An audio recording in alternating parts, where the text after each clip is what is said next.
What's up, everybody? Welcome to a solo Crimson Artist video review. My name is Raj Chetta, and today I'm going to be talking. I'm going to give you my thoughts. It's going to be a quick thoughts on War for the Planet of the Apes, the third film in the Andy Serkis prequel trilogy, sort of the Planet of the Apes franchise. It's once again directed by Matt Reeves. It stars Andy Serkis himself, as well as Woody Harrelson. I won't say who. I'm not gonna. There's gonna be no spoilers. I don't do spoilers anyway, but I'm not. I'm trying my best not to spoil anything, because I did see the movie.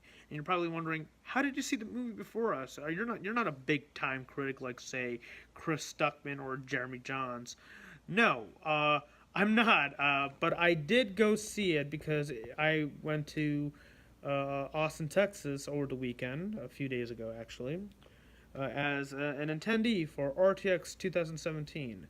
And if you were an attendee for RTX 2017, you would have been able to see War for the Planet of the Apes a week early for free because you're an attendee as well, and you will be able to go through a Q&A session with the one and only Andy Serkis himself. That's right.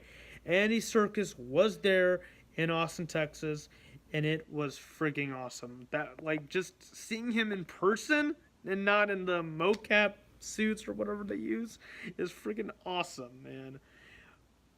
But with that said, here are my thoughts of War for the Planet of the Apes. This is now before I go forward into what I think about War, I'm gonna quickly jump back to what I thought about the previous films as well as the original film series. The original film, clearly a classic, but it's one of those films where you just like, once you see it, you can't simply go back at because you know the twist. But for films like that, it's still a very enjoyable film for what it was doing at the time. And it's still a groundbreaking film in terms of special effects and makeup. Um, then the sequels came out, and things were kind of weird. The second film was definitely the weakest film in the entire series, because it was just going all over the place, and Charlton Heston himself did not want to do another film. It defeated the original so badly, and people thought that it was basically the end after Beneath the Planet of the Apes. But no! They found a way to continue the series, continue the story with Escape. And Escape was really, really good. It showed the logic of time travel, but also showed the logic of humans and animals interactivity, of how they're slowly evolving from love to hate, hate to love, and all that. That was really well done. Conquest for the Planet of the Apes was the sequel to Escape. This was the first film to feature an ape named Caesar, but it didn't star Andy Serkis. This is still in the original film series.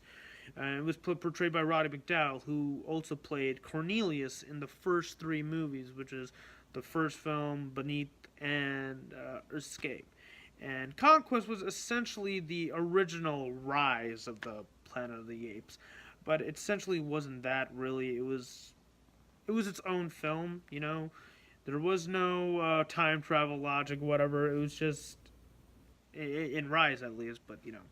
But then came Battle, and that was definitely an okay movie. It had good action, still the makeup effects. Surprisingly, these Apes movies still had the best makeup in most of them, and I'm kind of shocked to see them go through that.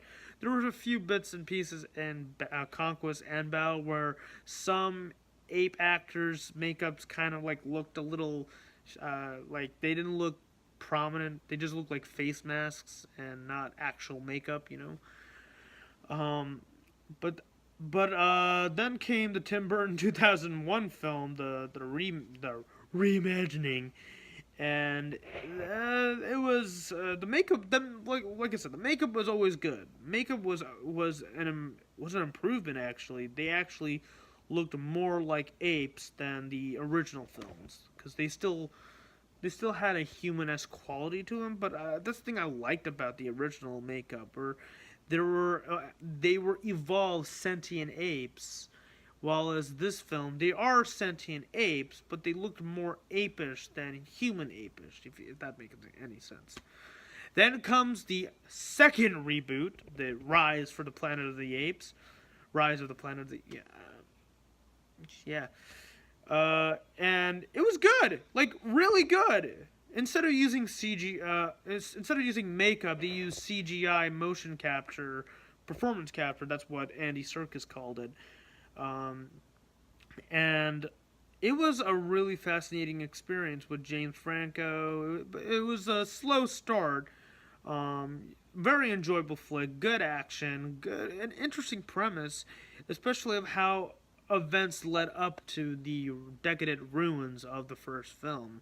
Why animals acted like humans and humans acted like animals. How it all led up to that point. It was very, very clever. I really like that.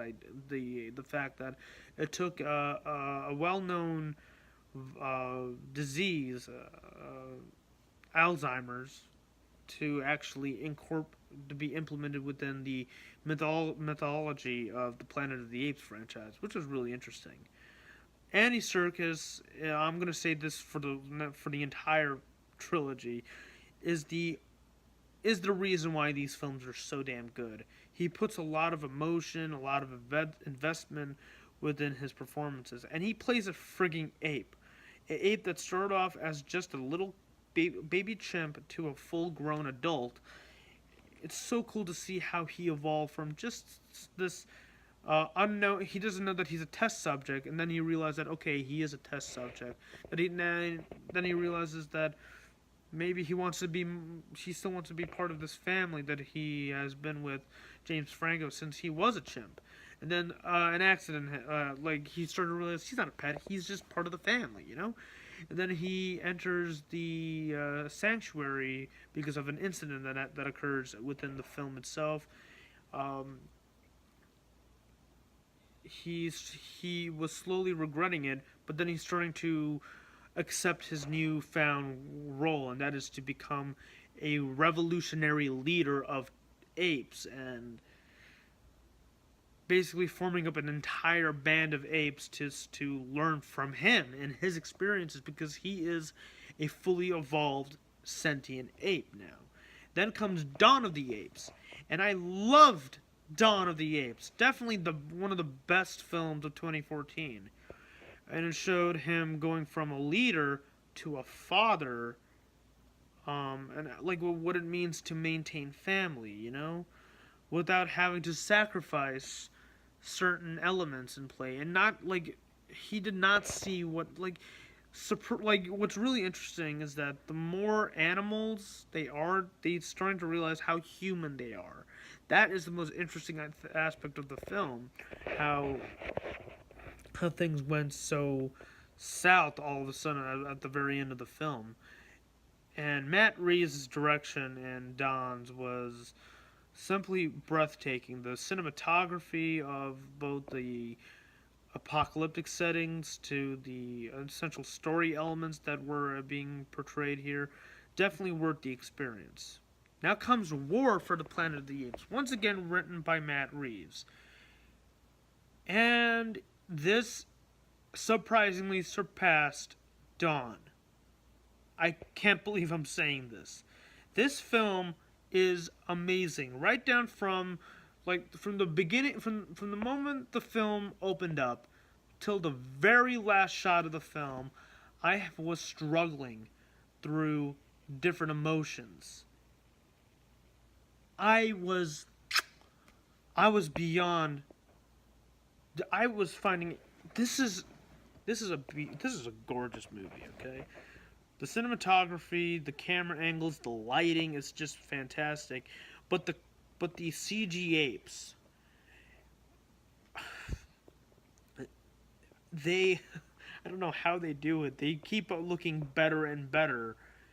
And just a couple weeks ago, I think a week ago, Fox released this video of Andy Serkis transforming into Caesar. Basically, he's wearing his motion capture suit, and as he is giving incredible lines of dialogue, his face slowly changes into that of Caesar. and it was just almost seamless of what they've done. Absolutely incredible stuff. But what is really important is the story, of course. And I find the stories behind these films so fascinating, and War is a great end to this trilogy of films. We saw him grow, and we finally see his final journey at play. This is a great way to end a fantastic trilogy.